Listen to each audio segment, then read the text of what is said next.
Et si, du jour au lendemain, l'Europe n'avait soudainement plus son mot à dire sur son propre avenir?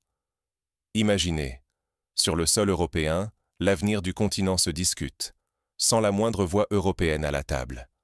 C'est ce qui se prépare, alors que deux hommes, Donald Trump et Vladimir Poutine, s'apprêtent à redessiner la carte de l'Europe à Budapest, loin des regards et des intérêts des Européens eux-mêmes. Tout a commencé avec une déclaration choc venue de Londres. Un général britannique, ancien chef d'état-major, a brisé le silence. Selon lui, la victoire de l'Ukraine est désormais impossible. Ce n'est pas seulement un constat militaire, c'est le signal d'une nouvelle ère où les anciennes certitudes s'effondrent. L'Europe, jadis pilier du jeu stratégique, voit aujourd'hui ses alliés remettre en cause la continuité de son influence. Mais le plus grave se joue ailleurs. À Budapest, Trump et Poutine vont décider du sort d'un continent entier, sans que Bruxelles, Paris ou Berlin ne soient conviés. L'Union européenne devient spectatrice sur son propre territoire, marginalisée au moment même où son avenir se négocie. Cette exclusion symbolise une perte d'influence majeure et un risque de marginalisation sans précédent. Sur le terrain, la réalité est tout aussi brutale. À Pokrovsk, la guerre moderne a transformé la ville en une zone grise, entre drones omniprésents, évacuations impossibles et combats dictés par la technologie de pointe. Ce nouveau théâtre d'opération prouve que les anciennes puissances ne maîtrisent plus les règles du conflit. Chaque jour qui passe, l'Europe perd un peu plus la main sur sa propre sécurité et son destin collectif. Le monde s'engage ainsi dans un nouveau jeu, où les alliances d'hier ne garantissent plus ni la souveraineté ni la sécurité. L'Europe risque d'être reléguée au rang de simple spectatrice, tandis que d'autres tracent les frontières et décident du sort de millions d'Européens sans leur consentement. La question est vertigineuse. Comment a-t-on pu en arriver là? Pour le comprendre, il faut remonter le fil des événements et analyser les stratégies qui ont conduit à ce bouleversement historique. Regardons ensemble comment ces signaux faibles, ces décisions stratégiques et ces choix politiques ont progressivement relégué l'Europe au second plan sur la scène internationale. Depuis quand, exactement, l'Occident a-t-il perdu le contrôle de la partie? Un frisson parcourt les capitales européennes, car la réponse semble s'imposer soudainement à tous, bien plus tôt qu'on ne le croit. Ce n'est plus au sommet de sa carrière que le général britannique a parlé, mais à peine sa retraite prise. Il a admis, sans détour, que l'issue espérée pour l'Ukraine n'a jamais été possible. Ce n'est pas un simple aveu personnel. Derrière cette déclaration, l'Occident orchestre une lente préparation des esprits à accepter ce qui s'annonce inévitable. Dans les coulisses, le récit s'organise. Les anciens généraux de l'OTAN, désormais libérés du devoir de réserve, multiplient les paroles lucides et, pour la première fois, l'opinion publique réalise que le soutien à l'Ukraine a toujours été limité, contraint par des calculs impossibles à avouer plus tôt. Mais le véritable choc se produit à Budapest. Là, une rencontre se prépare entre Donald Trump et Vladimir Poutine, sans la moindre invitation adressée à l'Europe. Sur le sol même de l'Union européenne, le destin du continent se négocie désormais sans elle. Cette exclusion n'est pas un accident, mais le symptôme d'une Europe déclassée, reléguée au rang de spectatrice. Dans ce vide diplomatique, Bruxelles se retrouve isolée. La Commission européenne multiplie les déclarations, mais le centre de gravité s'est déplacé, et de nouveaux médiateurs s'imposent. Viktor Orban, longtemps perçu comme un électron libre, devient l'hôte incontournable, le passeur entre les puissances mondiales. Ainsi, la Hongrie, petit pays à l'échelle du continent, offre soudain la scène où se redessine l'équilibre géopolitique de toute l'Europe. Au fond, si l'Europe ne mesure pas l'ampleur de ce basculement, elle court le risque d'être reléguée durablement hors du jeu mondial. Ce n'est pas seulement une question de prestige, mais de souveraineté, de sécurité collective et d'avenir. Ce qui se trame à la surface n'est qu'un prélude. Une autre réalité, bien plus moderne et impitoyable, prend forme sur les champs de bataille de l'Est. Là-bas, à Pokrovsk, la guerre nouvelle révèle les failles et les limites des anciens pouvoirs. Les projecteurs se tournent maintenant vers Pokrovsk, où la technologie et la brutalité se mêlent, offrant un aperçu saisissant de la guerre de demain. La guerre de Pokrovsk, une leçon cruelle pour l'Occident. Pokrovsk est devenu le miroir déformant d'un conflit qui échappe à toutes les règles traditionnelles. Ici, les drones quadrillent le ciel jour et nuit, surveillant chaque ruelle, chaque souffle.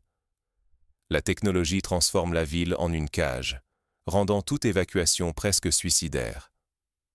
Les blessés attendent parfois plusieurs jours sans espoir d'échappatoire, piégés sous l'œil impitoyable des caméras et des algorithmes. Les civils, pris en étau, deviennent des otages involontaires d'une guerre où l'ennemi n'est plus seulement une armée en uniforme, mais aussi une nuée de machines surveillant chaque geste. À Pokrovsk, la peur est omniprésente, car la moindre tentative de fuite ou de ravitaillement est immédiatement détectée, transformant toute initiative en pari mortel. Ce siège technologique n'est pourtant pas qu'un simple fait militaire. Il est devenu une vitrine politique et médiatique, instrumentalisée par Kiev pour galvaniser l'opinion et maintenir une image de résistance à tout prix. Chaque rue tenue, chaque immeuble occupé sont transformés en symboles diffusés sur tous les écrans d'Occident, quitte à sacrifier la logique stratégique et la sécurité humaine. De l'autre côté, la Russie avance avec une patience glaciale. Pas de grandes offensives spectaculaires, mais une méthode implacable, la destruction systématique des points de résistance, strate après strate, jusqu'à l'épuisement total. Un rouleau compresseur silencieux qui n'a pas besoin d'impressionner, seulement de durer. Face à cette réalité, même certains experts militaires occidentaux commencent à reconnaître que la situation est perdue d'avance. La ville ne peut plus être défendue, mais les décisions cruciales sont prises loin du front, dans des bureaux feutrés, par des responsables qui n'auront jamais à risquer leur vie sur le terrain. L'illusion de contrôle et de puissance occidentale s'effrite, révélant une vulnérabilité inédite et un coût humain dévastateur. En vérité, la bataille de Pokrovsk est bien plus qu'une défaite locale. Elle expose la perte de contrôle stratégique de l'Occident, l'impuissance de ses doctrines face à la guerre technologique moderne et la souffrance d'une population prise au piège de choix politiques lointains. C'est tout un ordre européen qui vacille, sous les yeux d'une union impuissante, dont la réputation et la crédibilité sont désormais en jeu. Dans l'ombre de cette lutte militaire, c'est tout l'équilibre politique et social de la région qui commence à se fissurer, annonçant des bouleversements profonds à venir. Car pendant que les bombes tombent sur Pokrovsk, c'est la carte géopolitique de l'Europe entière qui se redessine, à Budapest comme dans les coulisses du pouvoir mondial. Et si demain, les frontières ne protégeaient plus contre la mobilisation? Face à une crise qui s'intensifie et à la marginalisation de l'Europe sur la scène mondiale, les gouvernements envisagent des mesures radicales, à commencer par la réduction de l'âge du service militaire. Désormais, de plus en plus de jeunes, parfois à peine majeurs, pourraient recevoir une convocation, bouleversant familles, parcours scolaires et aspirations entières. Cette menace diffuse sur l'avenir de la jeunesse crée un climat d'angoisse et d'incertitude dans toute la société. Mais la nouveauté la plus inquiétante arrive sous la forme d'un registre numérique de mobilisation. Un immense fichier dans lequel chaque citoyen, résident ou expatrié, pourrait être inscrit, à tout moment, sans avoir été prévenu. Les alertes ne viendraient plus par courrier, mais par une notification, froide et instantanée, sur votre téléphone portable.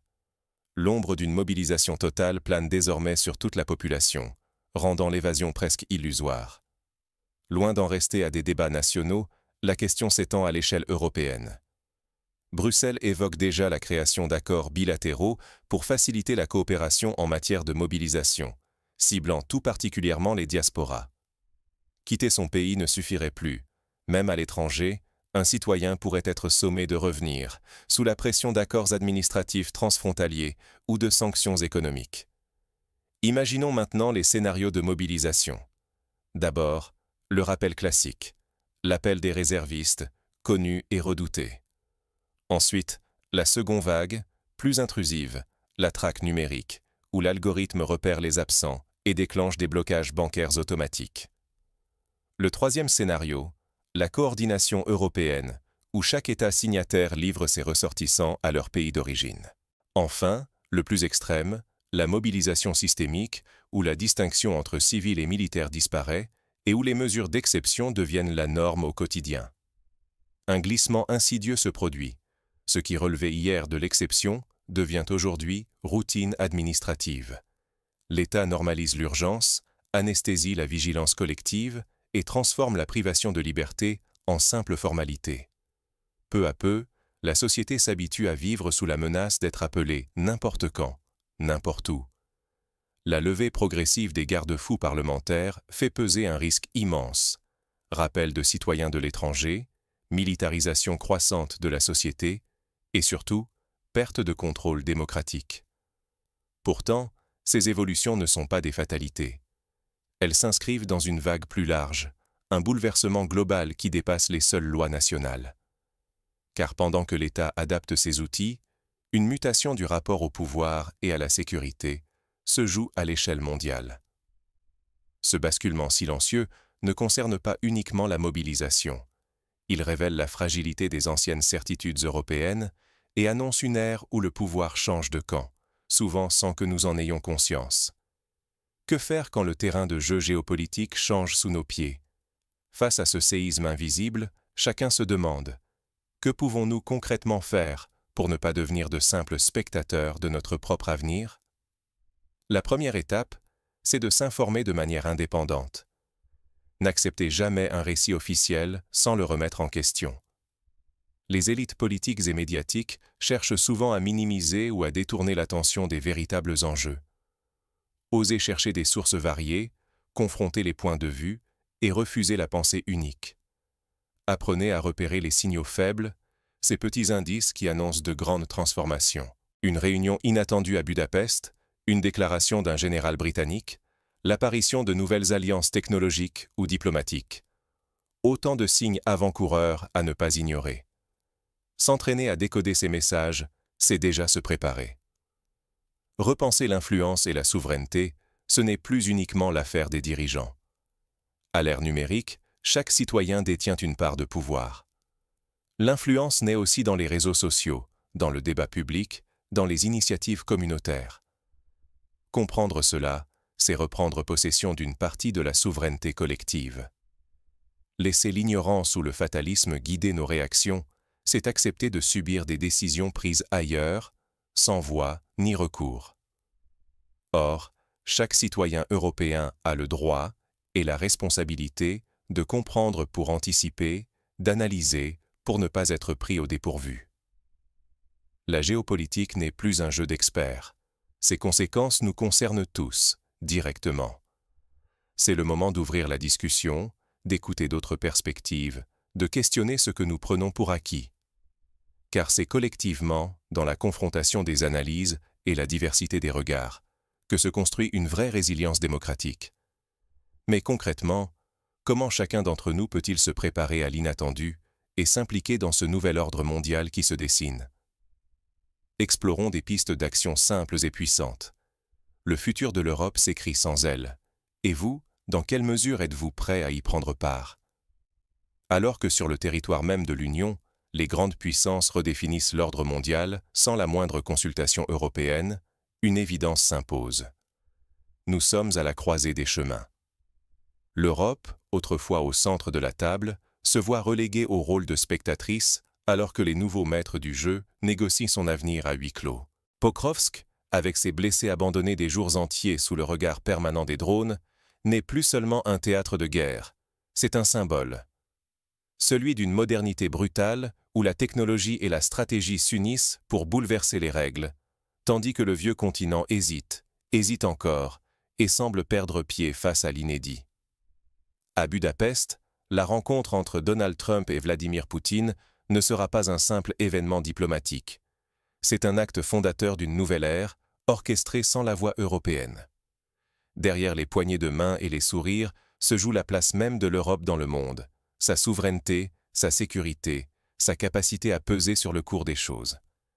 Face à ce bouleversement, deux choix s'offrent à chacun de nous.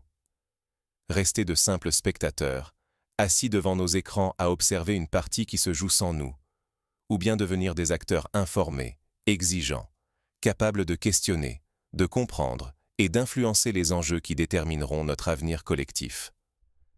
La mutation géopolitique n'est pas un spectacle réservé à des experts ou à des diplomates.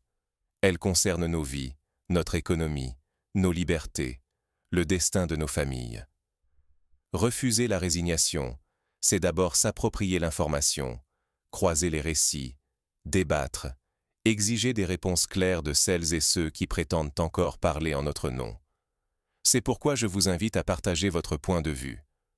Considérez-vous que l'Europe peut encore retrouver un rôle moteur, ou ce glissement vers la marginalisation est-il inévitable? Dites-nous, dans les commentaires, d'où vous suivez ces événements et ce que vous attendez de vos dirigeants dans ce contexte inédit.